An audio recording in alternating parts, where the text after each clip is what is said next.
जय श्री श्याम।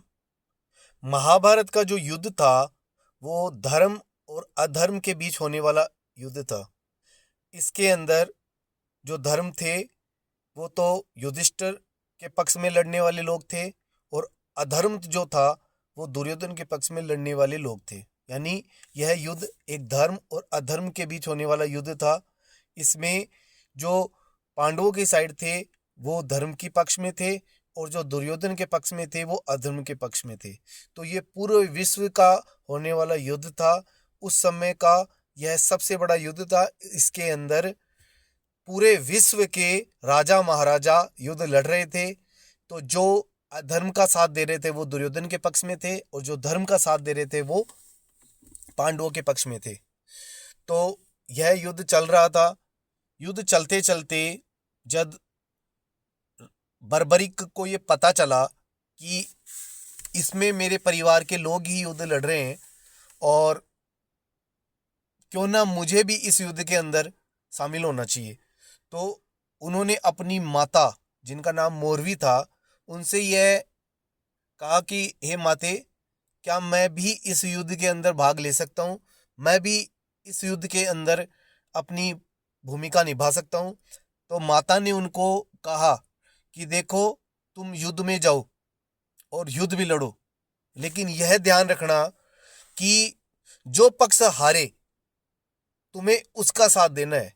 कि यानी कि युद्ध में जिस पक्ष की हार हो उस पक्ष की तरफ तुम्हें खड़ा रहना है। तो बर्बरीक ने अपनी माता को यह वचन दिया कि मैं आपको वचन देता हूं कि जो पक्ष हारेगा मैं उसके पक्ष में खड़ा हुआ आपको मिलूंगा। जब भगवान कृष्ण को इस बात का पता चला कि राजा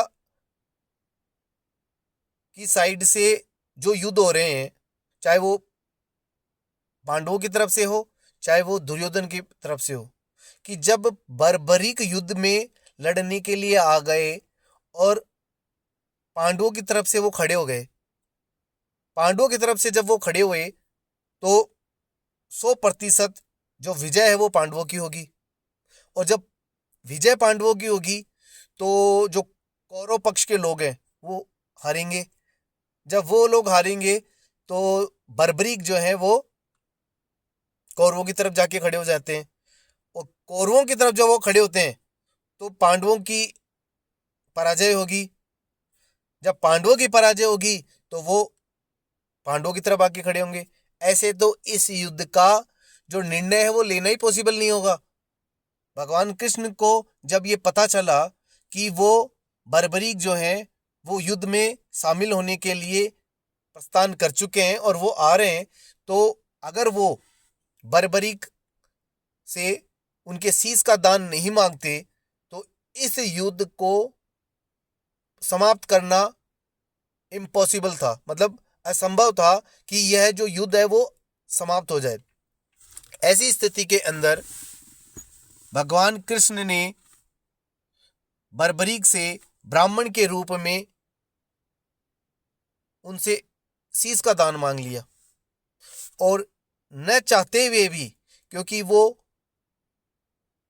जो बर्बरीक थे जिन्हें हम खाटू श्याम जी के नाम से जानते हैं, श्याम बाबा के नाम से जानते हैं, वो भीम के पुत्र घटोत्कच के पुत्र बर्बरीक थे।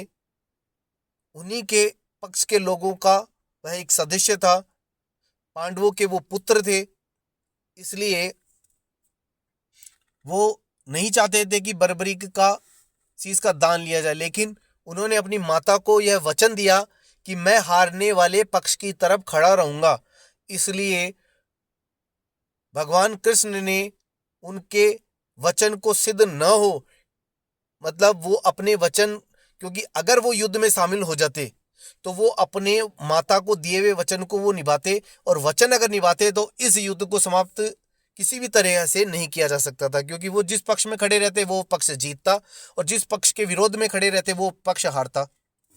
तो ऐसी स्थिति में जो पक्ष हारता वो वहां जाके खड़े हो जाते। ऐसी स्थिति के लिए भगवान कृष्ण ने हमारे श्याम बाबा बर्बरीक से शीश का दान मांगा और उन्होंने स्वेच्छा से अपने शीश का हंसते हंसते हुए भगवान कृष्ण को दान दे डाला। ऐसी स्थिति में भगवान कृष्ण ने उन्हें यह वरदान दिया कि हे बर्बरीक, तुम कलयुग में, जब कलयुग अपने शीर्ष पर होगा, उस समय एक तुम ही ऐसे होगे जिनसे अगर कोई प्रार्थना करेगा, जिनसे कोई पूरे सब जगह वह हारा हुआ होगा, सब जगह वह हताश होगा, और वो तुमसे आकर अगर प्रार्थना करेगा तो तुम उसकी हार को विजय में तुरंत परिवर्तित कर दोगे। और भगवान श्याम के नाम से तुम पूजे जाओगे, तुम मेरे नाम से पूजे जाओगे, यानी मेरा ही अवतार होगे तुम कलयुग के अंदर।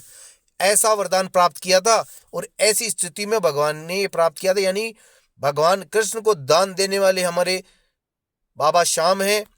इसलिए अगर सब जगह से आपके रास्ते बंद हो गए हों, आपको लगता है कि हमारे कहीं से सहायता करने वाला कोई नहीं है, आप हर जगह से हार चुके हो, तब मेरे श्याम बाबा के पास पहुंचो और उनसे दो आंसू गिराकर उनके चरणों के अंदर भगवान बाबा का ध्यान धरो और उनसे प्रार्थना करो, हे बाबा, मैं हार चुका हूं और अब तेरे सिवा मेरा कोई नहीं है।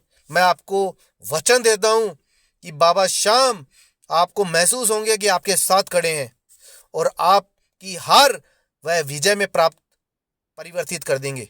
इसलिए हरे का सहारा मेरा श्याम प्यारा, 3 बाण का धारी, नीले पे सवार बाबा हमारा साथ देता है और हर समय हमारे साथ खड़ा रहता है। बस उसे याद करने की जरूरत है।